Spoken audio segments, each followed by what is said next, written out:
Hello guys, welcome to explore. So అసలు బేసిక్గా coding అంటే ఏంటి అనేది మనం లాస్ట్ వీడియోలో చూసాం. సో ఈ వీడియోలో కాంపిటేటివ్ ప్రోగ్రామింగ్ అంటే ఏంటి, కాంపిటేటివ్ ప్రోగ్రామింగ్ చేయడం వల్ల మనకి బెనిఫిట్స్ ఏంటి అనేది చూద్దాం. సో వీడియో ఎక్కడా స్కిప్ చేయకుండా లాస్ట్ వరకు చూడండి. So let's start.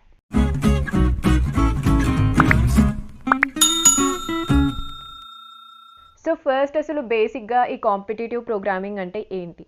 సో మనకి ఇచ్చిన క్వశ్చన్స్ని వాళ్ళు ఇచ్చిన లిమిటేషన్స్లో అండ్ వాళ్ళు ఇచ్చిన స్పెసిఫిక్ కండిషన్స్ని సాటిస్ఫై చేస్తూ పర్ఫెక్ట్గా సాల్వ్ చేయడమే కాంపిటేటివ్ ప్రోగ్రామింగ్.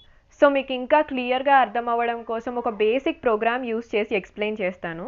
సో అసలు ఇప్పటి వరకు నేను ఒక్క ప్రోగ్రామ్ కూడా చేయలేదు, మరి నాకు అర్థమవుతుందా అంటే డెఫినెట్లీ అర్థమవుతుంది, మీరు భయపడాల్సిన అవసరం ఏం లేదు.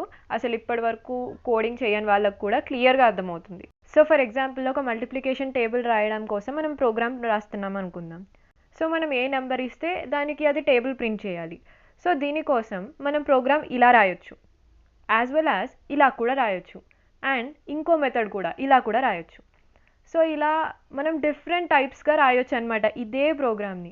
సో ఫస్ట్ కేసులో ఏంటంటే మనం నంబర్ ఇవ్వగానే 10 వరకు రాసేస్తుంది ప్రోగ్రామ్, బట్ దీనికోసం మనం చాలా లెంతీగా రాయాల్సి వస్తుంది ప్రోగ్రామ్. సో అదే ఈ సెకండ్ ప్రోగ్రామ్ని తీసుకుంటే మన కోడ్ చాలా చిన్నగా కనిపిస్తుంది, కాకపోతే ఫస్ట్ టైం ఏ అవుట్పుట్ అయితే వచ్చిందో సెకండ్ టైం కూడా అదే అవుట్పుట్ వచ్చింది. అండ్ ఈ థర్డ్ ప్రోగ్రామ్ చూసుకుంటే ఇక్కడ కూడా ప్రోగ్రామ్ చాలా షార్ట్గా ఉంది. అండ్ ఇక్కడ ఉన్న ఇంకో అడ్వాంటేజ్ ఏంటంటే మనం ఫస్ట్ 3 అని నెంబర్ ఇవ్వగానే మనకి ఇంకొక నెంబర్ కూడా ఇవ్వమని అడుగుతుంది. అదేంటంటే రేంజ్ అనమాట. అంటే ముందు ప్రోగ్రామ్స్లో మనం ఏ నెంబర్ క్లిక్ చేసినా అది ఓన్లీ 10 వరకు వస్తుంది. సో ఇదేంటంటే మనం 20 అని ఇచ్చామనుకోండి, 3 into 0 నుంచి స్టార్ట్ అయ్యి 3 into 20 వరకు వస్తుందన్నమాట అవుట్పుట్ అనేది. సో మనం ఎక్కడి వరకు కావాలనుకుంటే అక్కడి వరకు ప్రింట్ చేసుకోవచ్చు. సో ఇది 3K కాదు, 100 ఇచ్చినా 1000 ఇచ్చినా ఏ నెంబర్కైనా కూడా వర్క్ అవుతుంది. సో ఇలా ఒక్క ప్రోగ్రామ్ రాయడానికి మనకి చాలా అప్రోచెస్ ఉన్నాయి. మనం డిఫరెంట్గా రకరకాలుగా రాయొచ్చు ప్రోగ్రామ్స్, మనకు అవుట్పుట్ కరెక్ట్గా వస్తే చాలు. బట్ దీనికి కొన్ని కండిషన్స్ ఉంటాయన్నమాట, టైం కాంప్లెక్సిటీ, స్పేస్ కాంప్లెక్సిటీ అని. అంటే ఇది ఓన్లీ ఇన్ని సెకండ్స్లో ఈ ప్రోగ్రామ్ అనేది రన్ అయ్యి మనకు కరెక్ట్ ఆన్సర్ అనేది ఇవ్వాలి అని. అండ్ ఇంకొన్ని కేసెస్లో ఎలా అంటే మేము ఇచ్చిన రేంజ్లో ఏ వాల్యూ ఇన్పుట్గా ఇచ్చినా కూడా కరెక్ట్ అవుట్పుట్ రావాలి అని అంటారనమాట. సో ఇలాంటి కండిషన్స్ అన్నిటిని కూడా సాటిస్ఫై చేస్తూ మనం ఇచ్చిన ప్రోగ్రామ్ సక్సెస్ఫుల్గా రన్ అయ్యి వాళ్ళు ఇచ్చిన అన్ని ఇన్పుట్స్కి కూడా కరెక్ట్ అవుట్పుట్ ఇచ్చిందనుకోండి, అప్పుడు మన ప్రోగ్రామ్ సక్సెస్ అయినట్టు అనమాట, మనకు స్కోర్ వస్తుంది. సో చాలా వెబ్సైట్స్ అంటే లైక్ కోడ్చెఫ్, హ్యాకర్రాంక్, హ్యాకరెర్త్ ఇవన్నిట్లో కూడా మీరు కాంపిటేటివ్ కోడింగ్ అనేది ప్రాక్టీస్ చేయొచ్చు. సో ఇందులో ఫ్రీక్వెంట్గా కోడింగ్ కంటెస్ట్ అనేవి హోస్ట్ చేస్తూ ఉంటారు. సో మీరు అందులో పార్టిసిపేట్ చేయొచ్చు. సో మీరు బాగా పర్ఫామ్ చేసినట్టయితే మీకు స్కాలర్షిప్స్ కానీ ప్రైజెస్ కానీ ఇస్తారు. And me overall performance based jobs and internships offers కూడా రావచ్చు. సో ఈ కోడింగ్ కంటెస్ట్ మళ్ళీ 2 టైప్స్ ఉంటాయన్నమాట. ఒకటేమో షార్ట్ డ్యూరేషన్, అంటే 2 or 3 hours ఉంటుంది. ఈ లోపలనే మీరు ఆ ప్రోగ్రామ్స్ అన్ని సాల్వ్ చేయాలి. ఈ లోపే మీరు ఆ క్వశ్చన్ సాల్వ్ చేసి దానికి కోడ్ అనేది రాయాల్సి ఉంటుంది. కొన్ని ఏంటంటే లాంగ్ అనమాట, అంటే 1 week లేదా 10 days అలా టైం ఇస్తారనమాట. సో ఈ లోపు మీరు ఎప్పుడైనా చేయొచ్చు.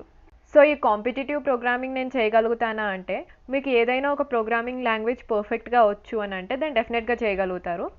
అంటే సో అట్లీస్ట్ సింటాక్స్ తెలిసి, ఇఫ్ స్టేట్మెంట్స్ అండ్ లూప్స్ తెలుసు అన్నా కూడా మీరు ట్రై చేయొచ్చు అండ్ గట్టిగా కష్టపడితే చేసేయచ్చు. సో మీ ప్రోగ్రామ్స్ చేసే కొద్దీ మీ లెవెల్ పెరుగుతుంది, అండ్ మీ లెవెల్ పెరిగే కొద్దీ క్వశ్చన్స్లో కాంప్లెక్సిటీ లెవెల్ కూడా పెరుగుతుంది. సో కాంప్లెక్స్ క్వశ్చన్స్కి ప్రోగ్రామ్ రాయాలంటే డెఫినెట్గా మీకు అల్గారిథమ్స్ అండ్ డేటా స్ట్రక్చర్స్ తెలిసి ఉండాలి. సో ఒకవేళ కాంపిటేటివ్ ప్రోగ్రామింగ్ మీరు ఇప్పుడే స్టార్ట్ చేస్తున్నట్టయితే ఫస్ట్ ఫిల్టర్ వెరీ ఈజీకి సెట్ చేసుకొని చేయండి. ఎందుకంటే ఫస్టే టఫ్ క్వశ్చన్స్ మీరు చేయలేరు, at the same time discourage అవుతారు. సో మోస్ట్లీ అందరూ కూడా ఈ కాంపిటేటివ్ ప్రోగ్రామింగ్ స్టార్ట్ చేసి విత్ ఇన్ ఫ్యూ డేస్లో, అంటే 1 or 2 ప్రోగ్రామ్స్ చేశాక బాగా డిసప్పాయింట్ అయిపోతారు, అరే నాకే ఎందుకు రావట్లేదు అని చెప్పేసి. బట్ విషయం ఏంటంటే కాంపిటేటివ్ ప్రోగ్రామింగ్ స్టార్ట్ చేసిన వెంటనే ఎవ్వరికి కూడా ప్రోగ్రామ్స్ వచ్చేవి. చాలా కష్టంగా అనిపిస్తుంది, అన్నీ తెలిసినట్టే ఉంటుంది కానీ అక్కడ చేయడానికి రాదు, ఎక్కడెక్కడ మిస్టేక్స్ పోతాయో అర్థం కాదు. ఒక్కొక్కసారి మనం చేసింది కరెక్టే ఉంటుంది, బట్ సబ్మిట్ చేశాక ఏదో ఒక రాంగ్ చూపిస్తుంది, ఎర్రర్ చూపిస్తుంది అనమాట.